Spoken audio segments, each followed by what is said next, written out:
Saudações, seres pensantes. Eu sou o Pedro de Jesus e esse é o Paisagens do Conhecimento.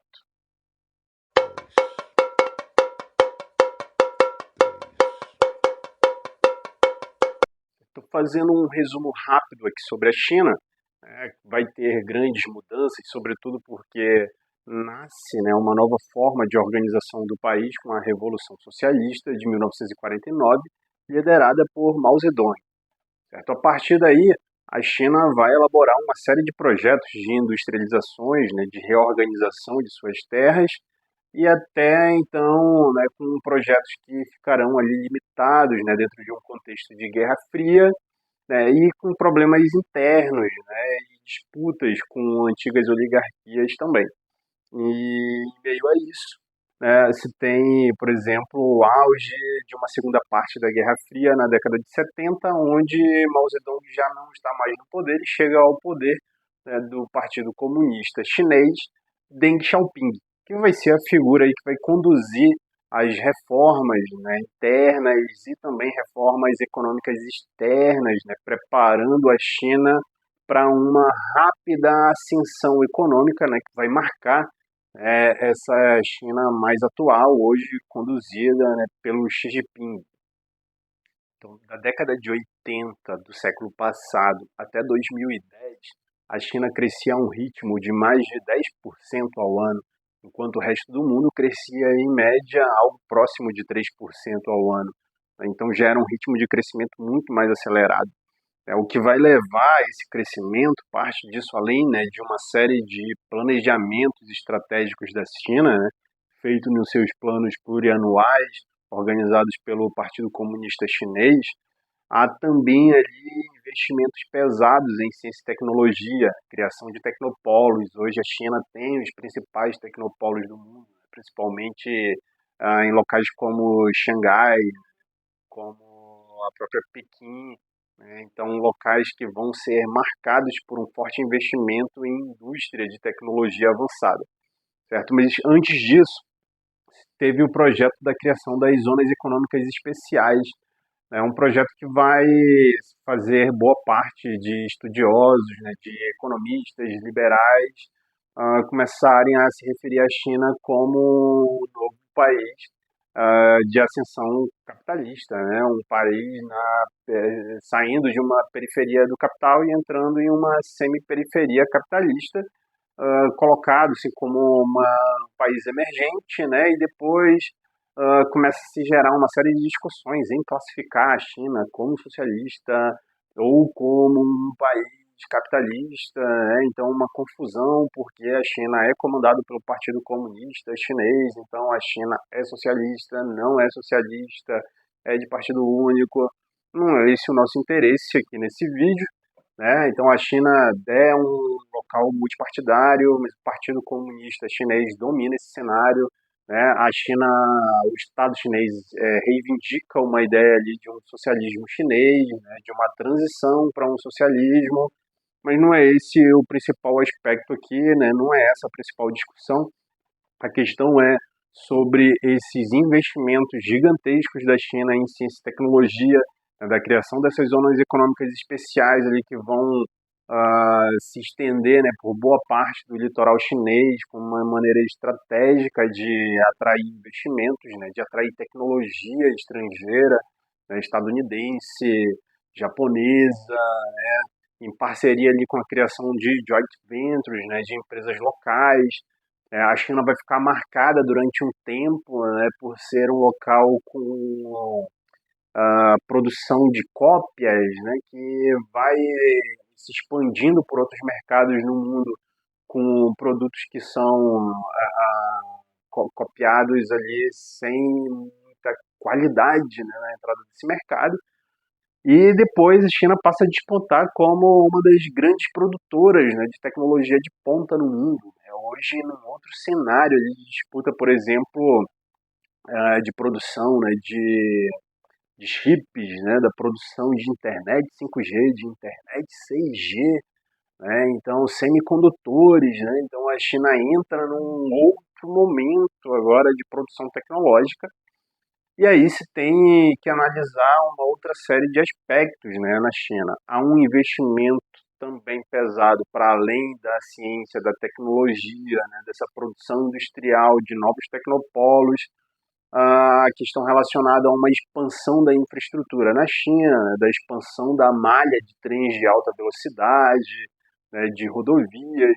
de cidades bem estruturadas, né, uma interiorização do desenvolvimento, um fortalecimento da renda per capita, incentivo ao consumo interno, né, e esse investimento interno aumentou, sobretudo, né, com a crise econômica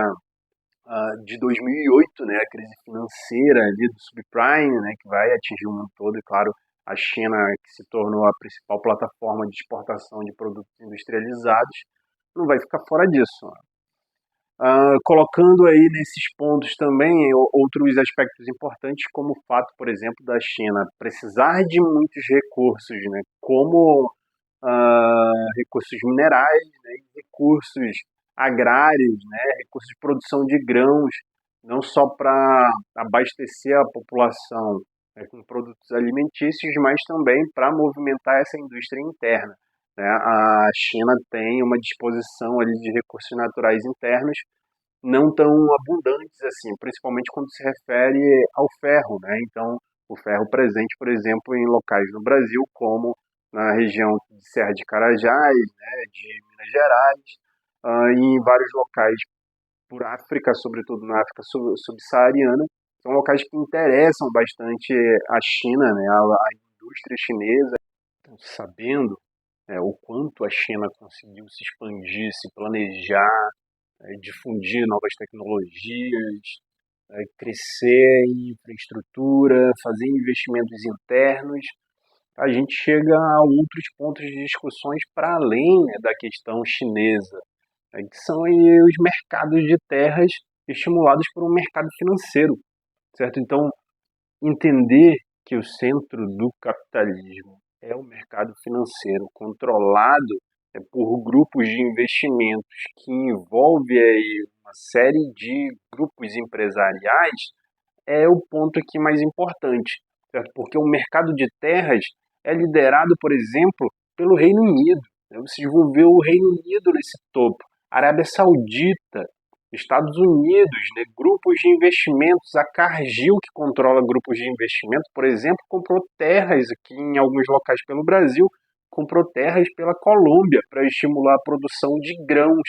né? Para estimular a monocultura, que geram uma série de problemas, né, para além da desterritorialização, né, que é a tomada de terras de camponeses, que é a tomada de terras de povos originários, a violência, né, contra grupos que ocupam esses territórios tradicionalmente, que ocupam há séculos, né, há milênios, como no caso dos povos originários, certo? Então, o ponto central é verificar não o ponto simplesmente, né, de ter venda, de ter comércio de terras, da China estar comprando terras via empresários, via grupos de investimentos, né, mas de como está estruturado o mercado financeiro e como se aplica esse mercado de terras que cresceu, né, a partir de 2008, depois da crise imobiliária nos Estados Unidos, certo? Então, esse ponto, né, causal aí dos grupos de investimentos que envolvem empresários, né, do norte global gera um impacto gigantesco para os países do sul global, em especial a América Latina, né, que tem esse problema de terras desde a colonização comandada, né, pelos seus colonizadores que vieram aí, né, de países que hoje são chamados de capitalistas centrais, certo? Então, é importante verificar que, apesar, né, de um aquecimento do mercado relacionado a uma busca de terras, né, pela China e por outros grupos, há um problema, né, de como se estrutura esses locais. Por exemplo, a dificuldade do Brasil em simplesmente discutir reforma agrária, né? Toda vez que vai se falar de reforma agrária, há uma criação de um pânico moral, né? E há uma tentativa aí de colocar, né, uma venda sobre algo que está explícito, né, que são concentrações de pessoas, né, de muitas pessoas inchando cidades, o que aumentou a pobreza, né, e o que se tem é estímulos, por exemplo, a grilagem de terras no Brasil, né. Então o problema não é simplesmente, né, da China avançando para esses mercados, mas de como se estrutura, de como está formado esse mercado de terras estimulado por um sistema financeiro que é cada vez mais problemático, né, que além de ferir a soberania dos países, fere sobretudo o modo de vida de grupos, né, de povos que vivem há muito tempo nesses territórios e que vêm perdendo o direito de viver nesses locais, né, sofrendo a violência, né, violência direta, né, expulsão de suas terras, né, mortes, e que vem sofrendo aí problemas de migrações forçadas, né, há um estímulo ainda maior, por exemplo, para problemas ambientais, né? Afinal, boa parte dessas terras acabam sendo utilizadas para aumento de mineração, né? Acabam sendo utilizadas aí para monoculturas, como eu tinha citado anteriormente, certo? Vou deixar algumas referências aqui na descrição desse vídeo, né, para quem quiser verificar um pouquinho mais, para quem quiser investigar um pouco mais, né? Há uma série de relatórios sobre essa questão desse mercado de terras, beleza? Então, são pontos aí importantes, né? São questões importantes de serem discutidas, né? Porque vai se colocar aí outros fatores, por exemplo, da China ser imperialista, da China estar invadindo essas terras, enquanto elas estão aí relacionadas a um contexto de um mercado, certo? Porque se for analisar esses aspectos, por exemplo, os Estados Unidos e o próprio Reino Unido, né, criam problemas muito maiores em relação a esses aspectos, né? Só vocês darem assim uma breve pesquisada assim, sobre os golpes, né, de Estado que os Estados Unidos financiou via CIA, né, por conta de grandes empresas que atuavam em latifúndios, né, que atuavam em grandes extensões de terras, sobretudo aqui na América Latina, né, casos na Guatemala, aqui no próprio Brasil, né, o contexto lá do golpe, né, de 1964, que teve financiamento direto dos Estados Unidos, né, com vias de beneficiar empresas estadunidenses, né. Então, o problema está muito mais relacionado à forma como esse capital globalizado estimula essa violência do que propriamente de uma expansão territorial chinesa, certo? Então, se você gostou desse conteúdo, não esquece de deixar o like, de mandar pautas aí para novos vídeos, né, de deixar o seu comentário e até mais. Valeu!